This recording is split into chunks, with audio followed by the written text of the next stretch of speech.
What up, everybody? This is your boy Dedrian Colon from House of Wrestling, and this is my review for the November 18th episode of WWE Smackdown. Like, share, comment, subscribe, hit the notification so that way you are notified when the House of Wrestling drops its latest content. Follow me, Dedrian180, on TikTok, Instagram, and let's just see what happens with this whole Twitter fiasco and stuff like that. But yeah, you could follow me on Twitter at Dedrian180. Again, whatever happens with Twitter, but you can find me on other social media platforms. But follow me there. Man, tonight's WWE Smackdown. Of course, there was still a lot of questions and curiosity surrounding WWE and SmackDown leading into Survivor Series. Of course, we're almost a week away. Yeah, pretty much tomorrow will be a week away from Survivor Series, so we still didn't know what were the members of the Brawling Brutes. There was still one member that we're like, okay, who is it? And we found out who that was tonight. Of course, we still don't know who is the final member for Bianca Belair's team. So, you had Crown Jewel at the beginning of the month, and, it just felt like the build-up to Survivor Series was kind of void. Like you knew it was on the horizon, but it didn't feel like it was on the horizon. It's still, for me, it still doesn't feel like it's on the horizon. It still feels like it's, mind you, it's a week away, but it feels like the build feels like it's 2 weeks before. Like the build should have been 2 weeks before, and it's like 2 weeks too late. And other than that, I mean, I am going to watch Survivor Series and see how that plays out and everything. And, both Wargames matches, I'm really intrigued to see how that plays out. I did watch the Wargames matches in NXT. So just seeing how that plays out. But man, tonight we got a lot of questions answered. And we have a few questions that have arisen from this episode of WWE Smackdown. But before I get into this breakdown of this episode of WWE Smackdown, I'm going to give you guys the results like I always do. So we had Ricochet defeat Mustafa Ali. He moves on to, in the World Cup, the World Cup tournament thing. And I believe he faces Braun Strowman. We have Karrion Kross defeat Madcap Moss. We have Shotzi defeat Shayna Baszler. We have the New Day and Braun Strowman defeat Imperium. And in the main event, you have Butch defeat Sami Zayn, and he moves on to take on Santos Escobar in the World Cup tournament, WWE World Cup. So that is the results for WWE SmackDown. Man, this was, I tweeted this, and I noticed that, granted, this show has or had better pacing and more enthusiasm and energy to it, as opposed to what we have experienced the last 2 weeks on Raw, where it's just like the beginning is always going to get you, and the ending, but it's like that second hour thingamajig is just like, man, that's challenging to sit through. But man, tonight, I really like this episode. I mean, it started off with the Brawling Brutes. I like this promo by the Brawling Brutes because they added some realism to it, and it's logical realism, and I mean, it's documented realism. It's on Sheamus and Drew McIntyre's Instagram. They mentioned, we've had a rivalry for going on 20 years. Sheamus tells McIntyre, we created mutual respect. You were the best man when I got married a few weeks ago, which is actual true, and Claudio was there as well. Then there was Usi chants.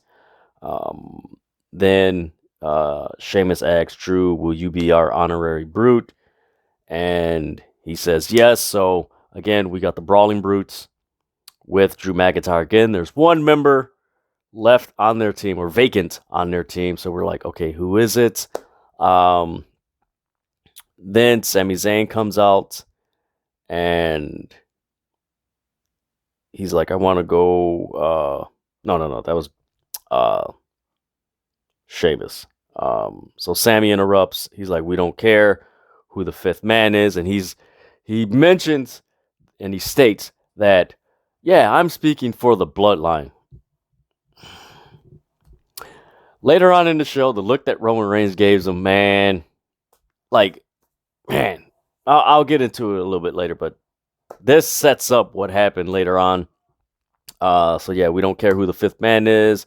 I promise you, the bloodline will win War Games, and the Sheamus, he replies to Sami Zayn, and he's like, "Look, when you find out who our fifth man is, you're like, you're gonna be surprised, and you're gonna be familiar with it." And of course, there were reports that Kevin Owens was returning, and he'd be there at SmackDown. So you kind of sensed that it was gonna be him. I know a few other people were saying it was gonna be, it's gonna be Cody. It's like, come on, people, use logical sense. And if you're hearing speculation of someone returning or debuting, 9 chances out of 10, it's either that the show that day or the next show, but it's it's happening. So Sammy is still, when he mentions that, he's like, and he's like, oh, whatever. Then we go to the Ali Ricochet match. The winner takes on Strowman. Man, this was a really fun match. I really liked the pacing of this match. I enjoyed this match. This was a very entertaining match. If you, how do I put this?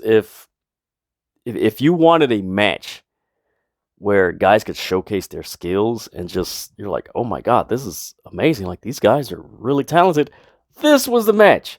This was a great match to kick off the show. Right after they teased, hey, there's a fifth member, being added, this mystery fifth member to the Brawling Brutes. Who is it? And then you have this match. Nice match to complement what you did in the opening segment. Before the match started, you had a Bray Wyatt makes amends, which was really interesting considering what transpired tonight, because that was the graphic that they were showing. Like, yeah, he's making amends, and what transpired was like, well, it kind of makes sense. So yeah, you had, man, this is a back and forth match. They did some stuff that I recommend you guys watch this match. Hopefully they have this match on their YouTube channel, because man, this was a fun match. And of course, if you guys don't remember, a few months ago, they had a back and forth feud on Main Event, which wasn't talked about, wasn't referenced a lot on TV. It was heavily referenced on social media, but outside of that, it really wasn't mentioned on TV or anything like that. And those matches got really good reviews. It's like, so I'm happy for these guys to showcase their talent in the opening match of SmackDown for something with stakes. It's like, ooh, okay, this is going to be really good. But man, this match was really good. Later on the match, there was a tornado DDT by Ali from the turnbuckle. Then after that, Ali missed 450 spot. Man, he missed that. Man, that was, man, I don't know how you could take that. Then you had a shooting star press splash by Ricochet on Ali, and it wasn't his typical shooting star press where his opponent is just laying there. Like, Ali got up and it was a splash. It was like, man, that was a beautiful finish to that match. And Ricochet wins, so he goes on and takes on Strowman. And after the match, it was nice, cool showmanship. They're dabbing everything. And right then and there, I'm like, man, they need to have Ali and Ricochet as a tag team. Like, they're great as individual wrestlers, but man, I really do think those guys as a tag team, and really thinking about it, WWE needs some fresh tag teams. They need some exciting tag teams. There's only so many times, well, we kind of know they've gone beyond so many times with the Usos and a New Day. We didn't see the Viking Raiders, Street Profits, and all these teams. It's like you have it's a unique opportunity to have those guys as a tag team and just put on a show, man. I mean, they have the skill set to be. I would say that if they were a tag team, they would remind me of Kidman and London when they were a tag team. And I'm taking it way back in the early 2000s. Billy Kidman and Paul London, but also like Shawn Michaels and Marty Jannetty, the Rockers, like that type of speed and athleticism and just creativity. We're just like, oh man, this is so cool. Like they had that potential. So that's something I saw out of that match. I'm like, man, it'd be cool if Ricochet and Ali were a tag team. Then we get a backstage segment with the Bloodline. You got Jimmy, Jay, Solo just standing there, and you got Sammy, and Jey Uso is arguing with Sammy. He's like, man, what the hell are you speaking for the Bloodline? What are you doing, man? Like, you ain't speaking for us. Like, the Bloodline, like, Roman's on his way here. Like, what is you doing? And Sammy's, they're going back and forth, and Jimmy's like, hey, we need to chill. We need to find out who the fifth man is.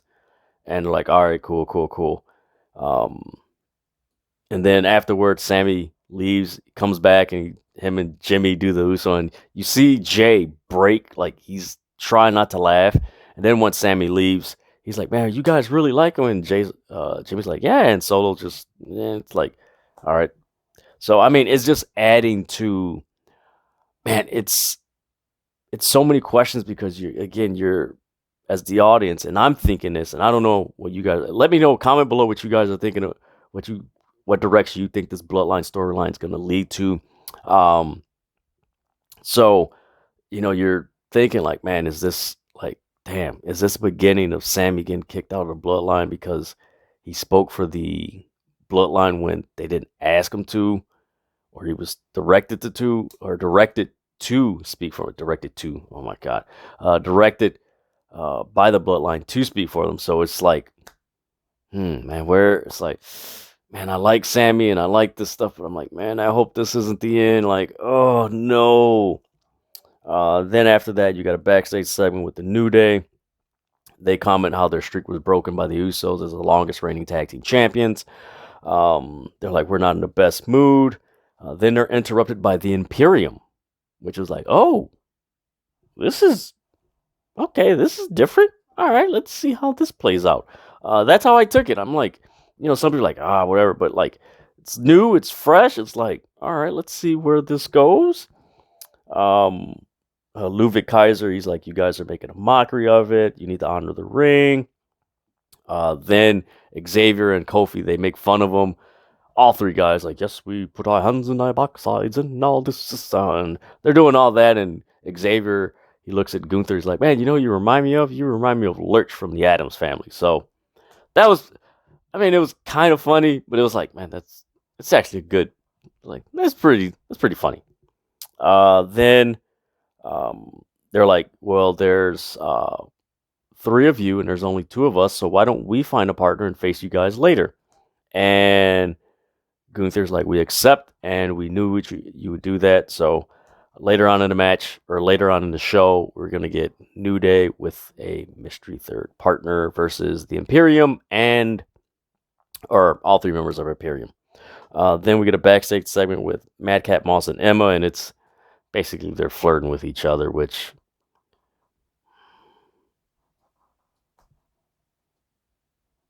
don't know why. Granted, I believe they are an item in real life, but like this backstage segment wasn't needed. Like, granted, they teased it last week, but like,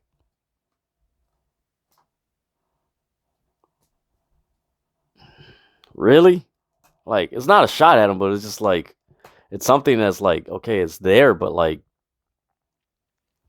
is anybody tweeting about it? Is anybody like asking for it? Like, it's there. It's like, all right, whatever. Then we get Madcap Moss versus Karrion Kross, and of course, they mention how Karrion Kross put the cross jacket on him and tapped out and everything. And that was one of the reasons why Emma was talking to him, besides flirting with him, that, you could do it. It's what's it? Tonight's a fresh start, which, yeah, it was a fresh start to getting your ass whooped.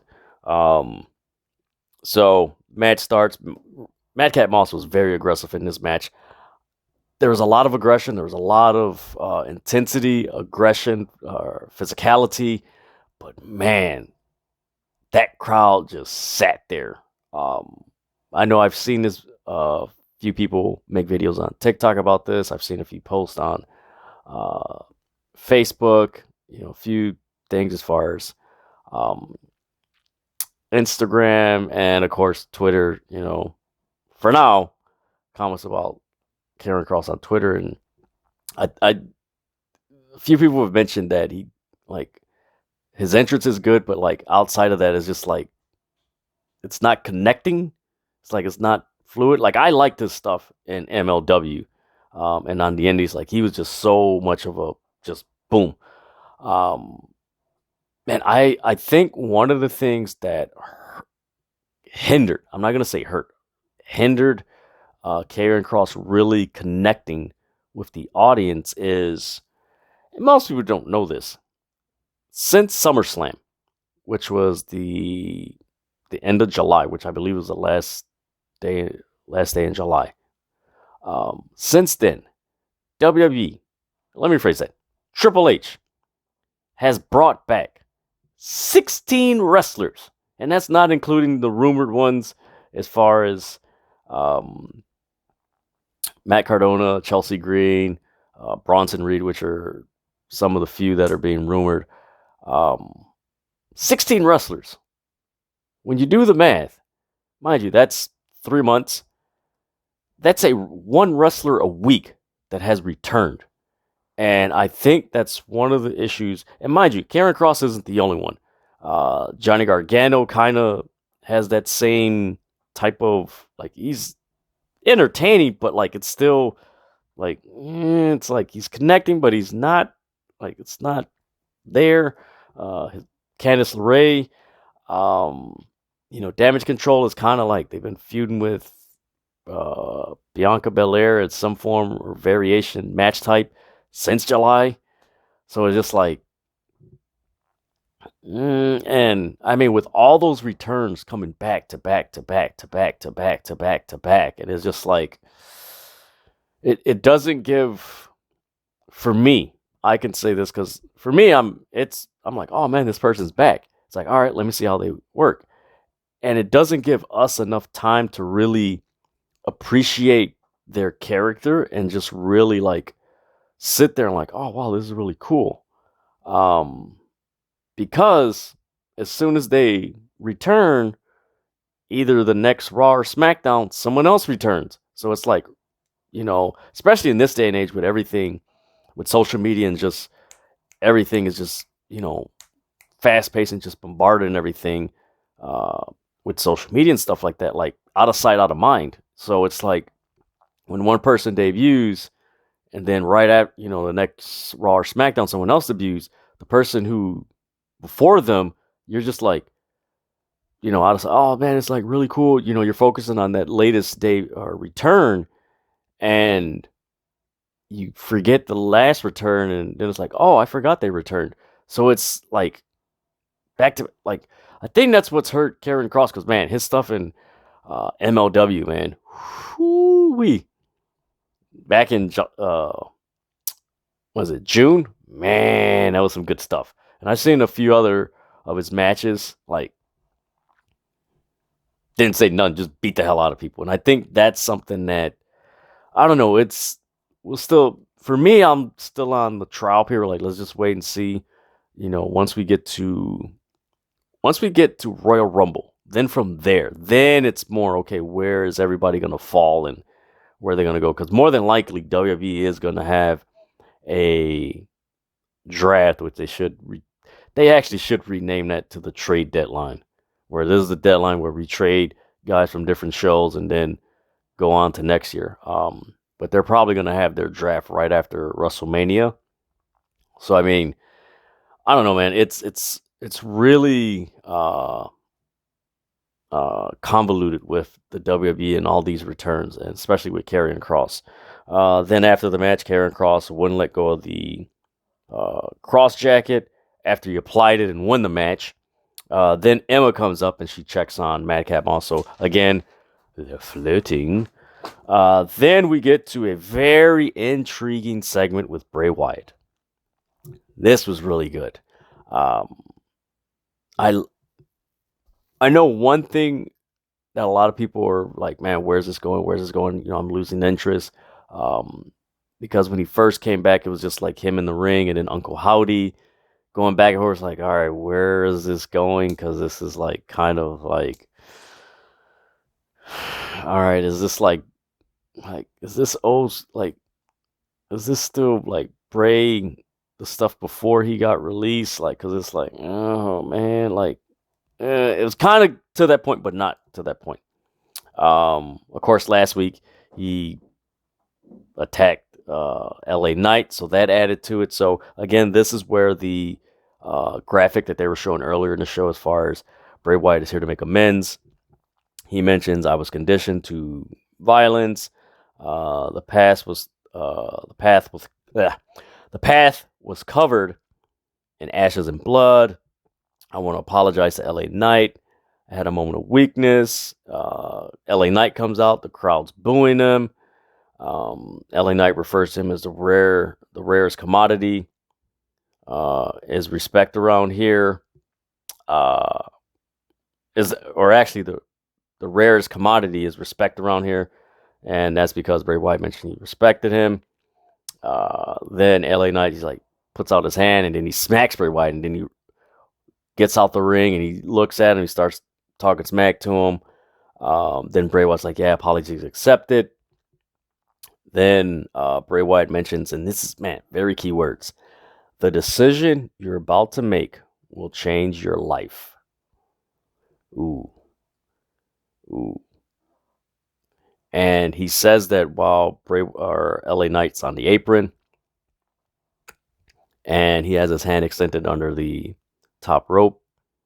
Then LA Knight smacks him again and runs off, and you hear his music playing. But in the background, they have the whole screen black, and you see Bray Wyatt's logo keeps flashing. Like it's black and then flash, back and it's flash. Very interesting segment. I do anticipate this match is going to be added to Survivor Series. Bray Wyatt versus LA Knight, which I do think, with it being the 10-year anniversary of the Shield, we might get the debut of Bray Wyatt's faction.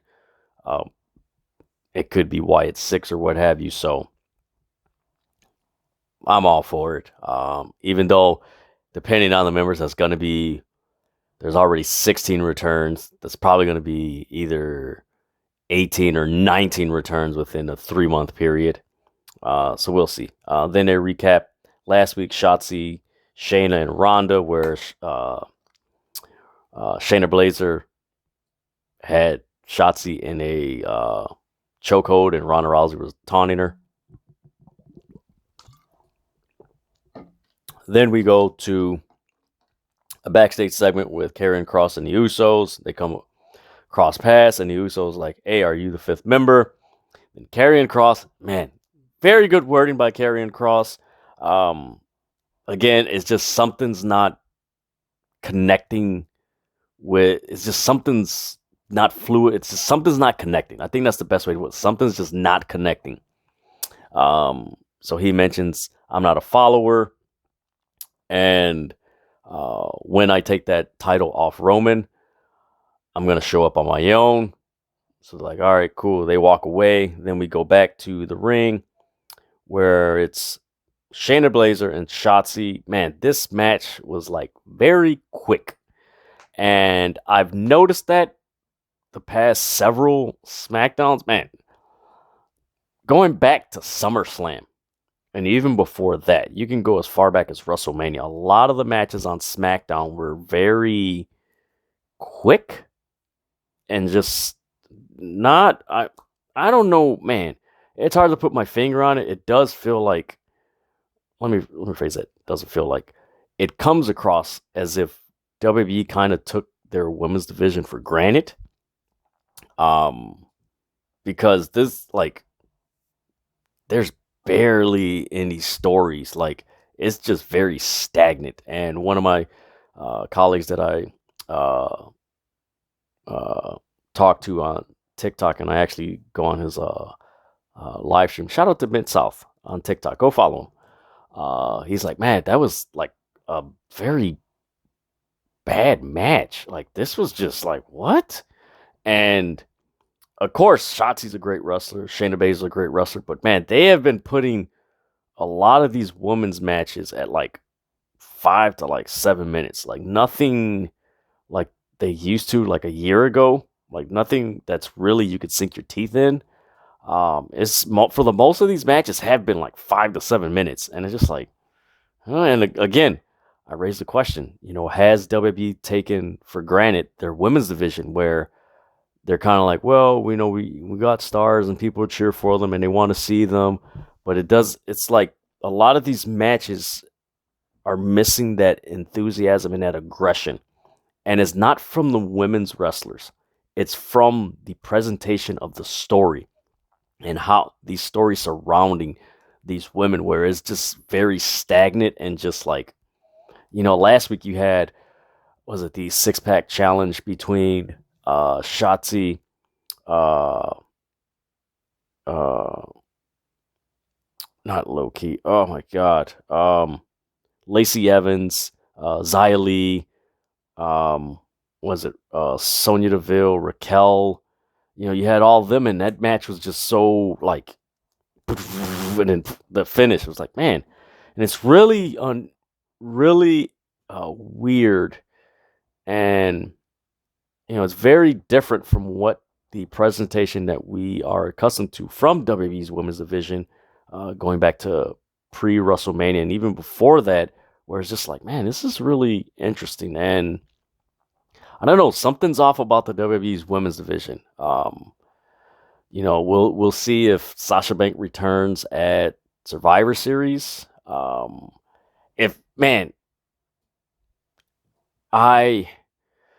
don't know if she's gonna be.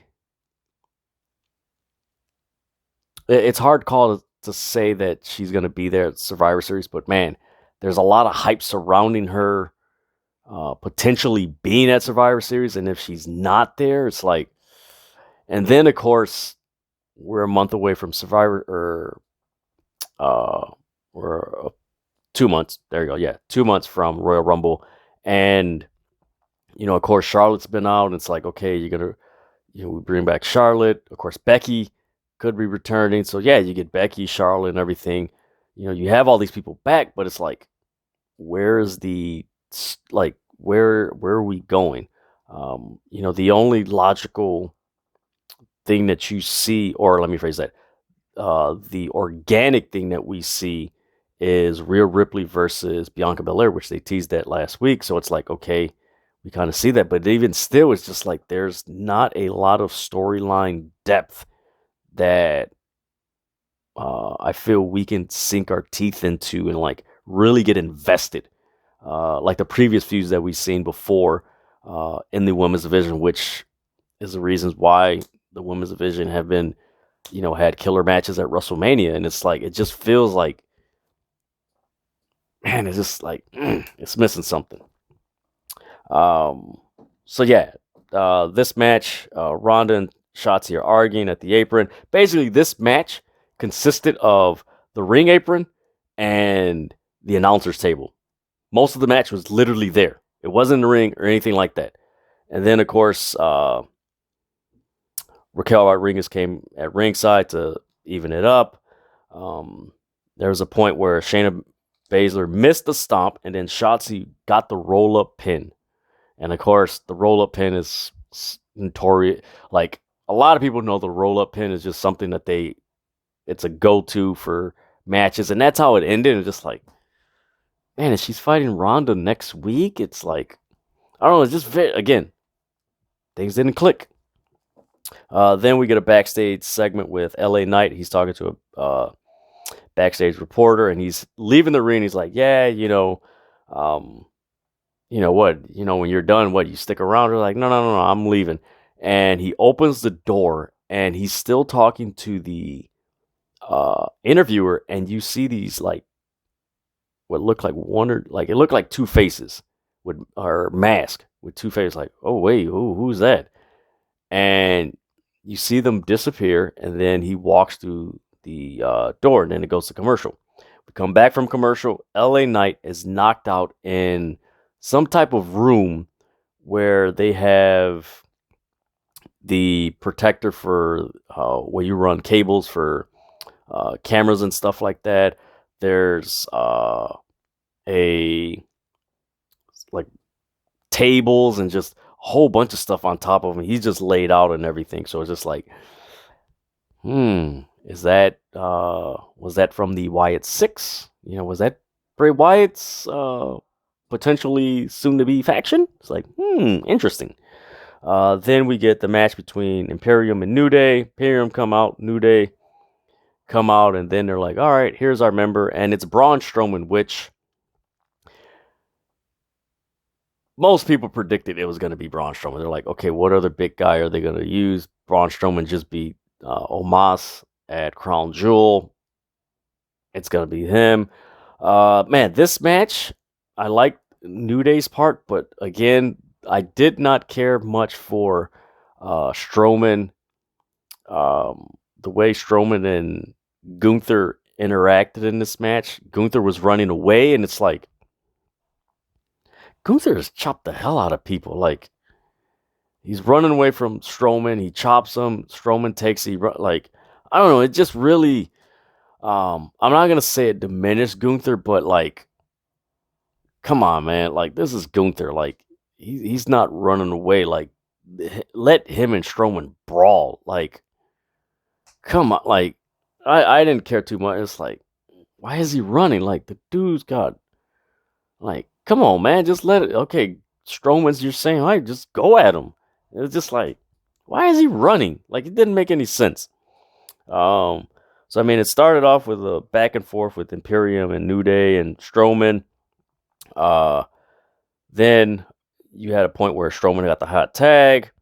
Then later on, Gunther chopped Strowman. Then Strowman was running around. He shoulder blocked Giovanni Vinci. Then he shoulder blocked Ludwig Kaiser. Then he gets back in the ring. And man, it was just really, I don't know what, like, it was like, I just wanted to see him and Gunther like brawl. Like, I don't want, what the hell I want to see Gunther run for? Like, what? I've never seen, man, the whole time Gunther's been in WWE, I have never seen Gunther run from someone. Like, that's like, not feeling that. Then Strowman wound up doing a spine buster on Gunther. Then you had Kofi get in. Him and Xavier executed the Midnight Hour pin, or Midnight Hour, then got the pin 1, 2, 3. So they win. Yeah, this, I mean, I didn't care too much for Gunther running around. Like, he's never, I don't recall him running around. Comment below if you guys recall Gunther running from someone, like literally running around the ring from someone. He's always been really stoic and like just intimidating. And okay, maybe they're going for, Gunther's intimidated. Oh my God, Strowman, like, but still, man, Gunther's like, come on, man, like that chop is legendary. And I don't know, man, it was just like, y'all really, like, man, come on, man. Then afterwards, you got a backstage segment with Strowman. They're interviewing him. Then Ricochet, or actually, yeah, Strowman's in the back, and Ricochet steps up to him, and he's like, if you're looking past this flippy floppers, it might come back to bite you. Of course, Braun Strowman made a few comments on social media as far as flippy floppers and that whole thing. You could go check it out. Strowman and Ricochet. Could Ricochet win? But I honestly think this match with New Day and Strowman versus Imperium was kind of a foreshadowing of what could happen in the World Cup that we will get Strowman winning and eventually face Gunther for the Intercontinental title, which the way everything WWE has been right now, that is not far-fetched right now. Then we get Butch and Sammy. Winner faces Santos Escobar in the World Cup. Of course, the winner gets a trophy. They mentioned this on commentary. This was a good match. This was a really solid match. Back and forth, but of course, throughout the match, you had brawls between the Brawling Brutes and the Bloodline. Then there was a certain point later in the match where Sammy was distracted, where somehow Jay got in the ring and Drew pulled him out, which stopped him from executing a move on Butch, which allowed Butch to hit the bitter end. Then you had, where he got the bitter end and he got the pin. Then by this point, everybody's brawling. Then music hits. Roman comes out. Roman, he punches Ridge Holland. He speared, I believe it was Butch. And then he speared Drew McIntyre. And then he's looking at Sammy with an angry look. And this is the key thing, because this is what I'm saying, that, like, man, is this the beginning of when the Bloodline, where they'll eventually kick Sammy out the group? And it's like, man, like, it's so fun and entertaining. Like, oh, come on. Like, don't kick him out. This is so fun. So, yeah, Roman, he looks at Sammy. And by that time, Sheamus gets in the ring. Him and Sheamus has a face-off. And then Sammy, Sheamus and Roman, they're just beating each other. And then Sammy gets on his shoulders and start distracting him and beating him up and everything. He throws Sammy off, and then Roman winds up doing the Superman punch. Then music hits. Kevin Owens returns. So Kevin Owens is the 5th member of the Brawling Brute. So he comes out. Him and Roman have a face-off. They start brawling. Then, as they're doing this, the crowd is chanting, "Holy shit!" And they muted the audio for maybe 30 seconds, which felt really weird because you're looking at it and there's no sound. And it's just like, what? Like, huh? Like, what? Like, huh? Side note, I hope SmackDown goes back to USA so they don't mute this stuff, because that kind of like took away from that whole return and everything, because it's like the audio was just muted. Then you had KO and Roman. They're brawling, and then KO just, man, he was stomping the hell out of Roman. Then after he does that, he turns around, and then you have this brief moment between Kevin Owens and Sami Zayn, this stare down.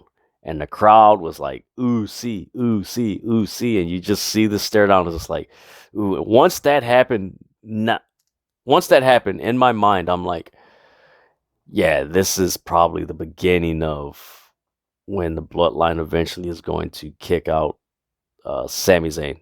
I don't think it's going to be in a month or so, but you can say this is the starting point of that journey to when they kick out Sami Zayn. Could be WrestleMania, where Sami and KO face the Usos for the World Tag Team titles. Could be. So yeah, they have this face off. There's Usi chants, and then Roman super punches Kevin Owens. Then he's taunting. Then there's back and forth, and then he's attempting to spear Kevin Owens, and he does a ooh-ah. And as he's attempting to do that, Kevin Owens counters it into a stunner. And then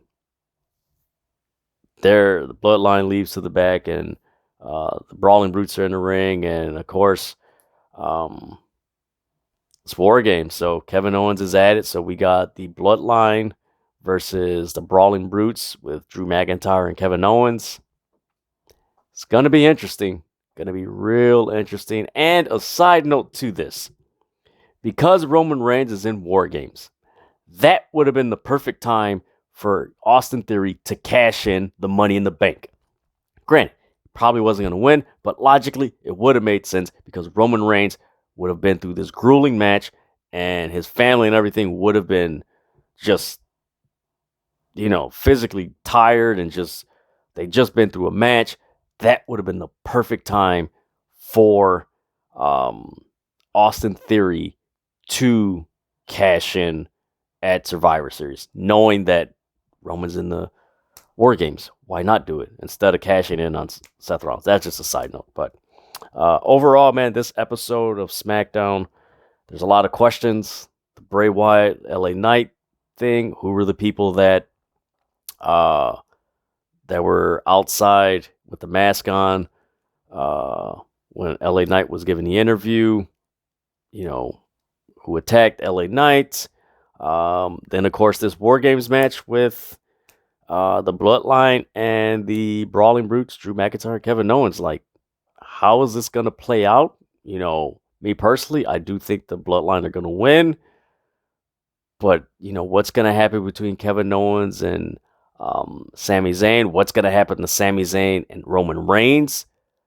Considering Roman Reigns' look that he gave Sami Zayn while he lied on the floor. So, there's a lot of questions. I would say there's a decent job of WWE building to Survivor Series, considering they only have like a week left on the SmackDown side. So, it's decent, but man, there should have been a lot more build for Survivor Series, where Crown Jewel should have been like kind of like a brief build, and then because man, like the build to Survivor Series should have started late October, not right after Crown Jewel, which I do think that it's hindered Survivor Series. I don't want to say it hurt. It's hindered most people's investment and being engaged in this pay-per-view, because it's like, all right, it's like I want to see it, but like nothing's really like, and like, man, I gotta see this. It's just like, I'll see Roman, see the women's match. Man, is Sasha Banks gonna return? That whole thing. So I don't know. We'll see what happens next week when Survivor Series happens. But that is my review for the. Before I finish this, next week you're gonna get the Usos versus Sheamus and Drew for an advantage in the War Games match. So with that is my review for the November 18th episode of WB SmackDown. Like, share, comment, subscribe, hit the notification so that you're notified when the House of Wrestling drops its latest content. Also, give this video a thumbs up on YouTube. Follow me, Dedrian180, on TikTok, Instagram, and for now on Twitter. So we'll see what happens with that. But man, we got a lot of wrestling this week and next week on the weekend. So man, what more can you ask for, especially with the weather getting colder? And for those of you who are my subscribers and on the East Coast, man, take care. Stay safe.